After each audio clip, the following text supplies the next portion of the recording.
I have been telling you for quite some time now that you can learn English by playing Dungeons and Dragons.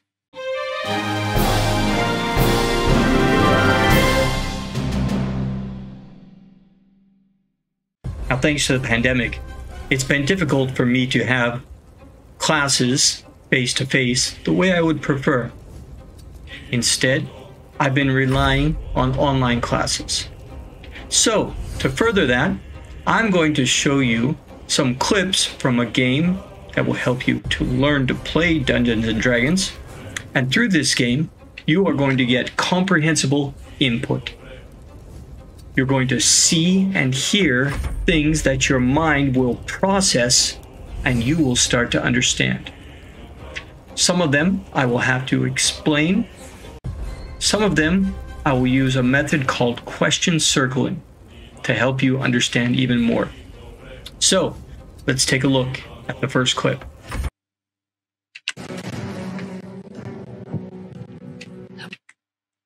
Abomination. Something terrible or evil, something that is unnatural, is also an abomination. In this scene, she is calling our character an abomination. Abomination, this is your end. Is this her beginning? No, she says this is the end.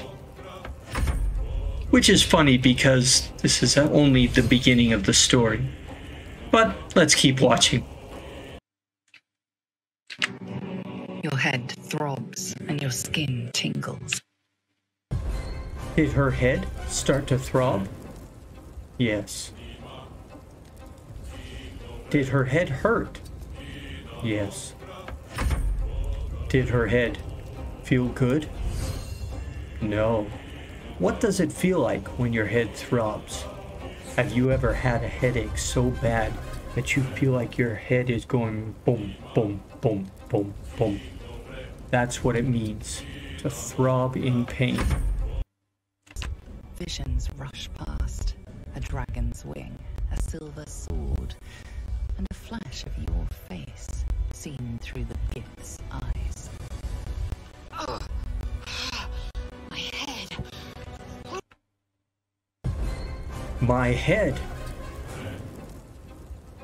Not my shoulder. Not my nose.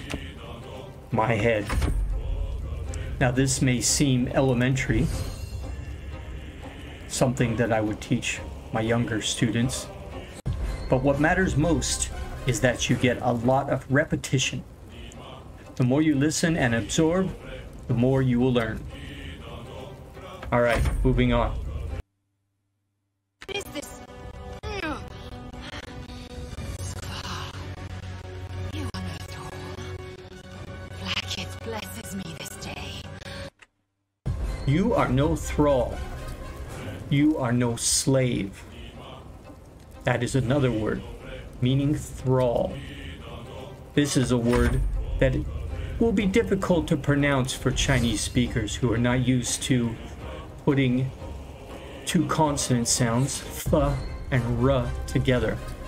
But if you listen more, thrall, use your tongue, thrall, thrall, you will start to get feel of how it should be said. Are you a thrall? I sure hope not. Together, we might survive.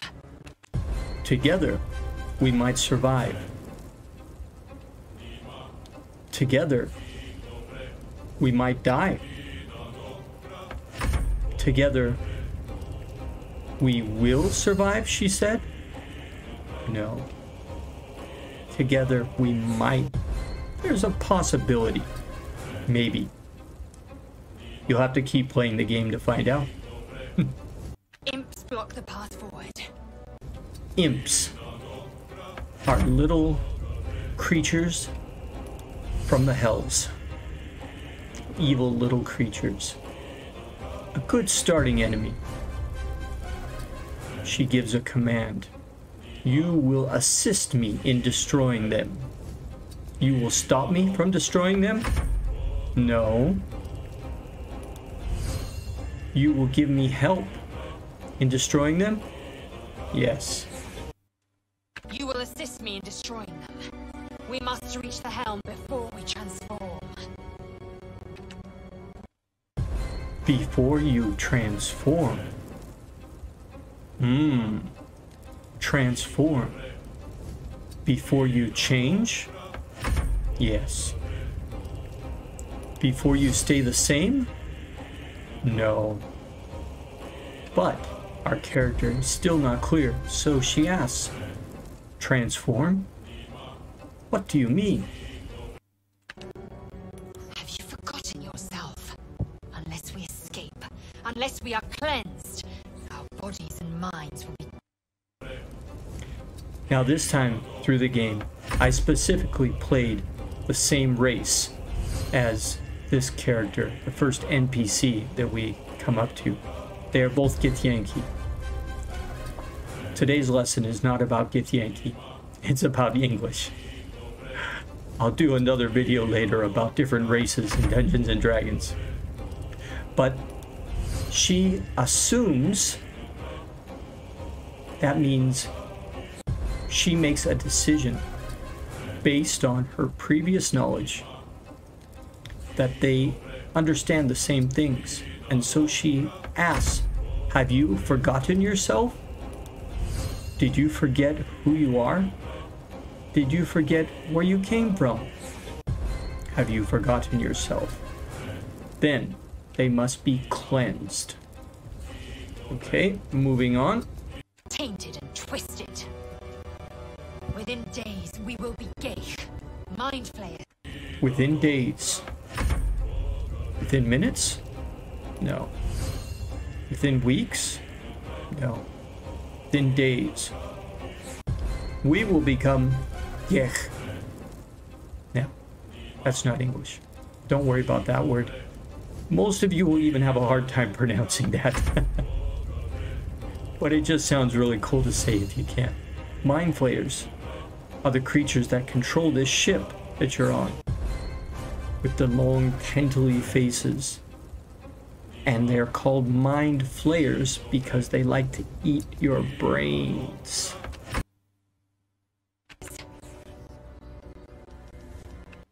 By this time, I've played enough times to know the answer to most of the questions.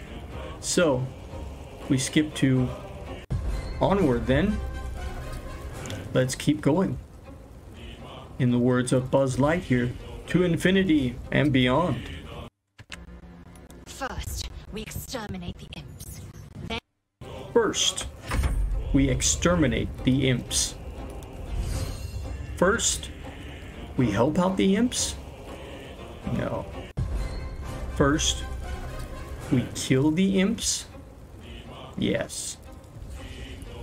First, we exterminate the cockroaches? No. Although many times when you hear the word exterminate, they're talking about bugs. So it is common to hear exterminate the cockroaches, because that means to remove a pest, something that is bothering you.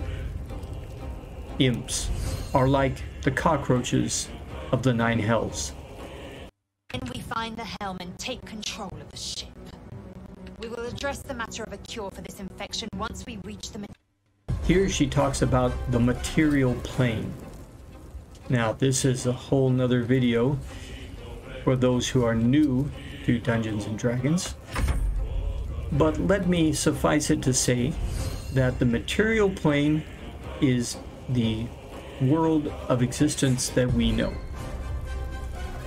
where things work by the rules and laws of gravity, things like that that we know and are used to. Although this is a fantasy setting, and there is magic, but magic has its rules, and those are all the same on the material plane, but they might work differently in another place. Okay, that's our first lesson. I hope you liked it. If you like this new format, please let me know in the comments. And there's going to be more to come. Also, check out my Patreon page if you want to find a way that you can get in touch with me for personalized English lessons. Until next time, keep learning.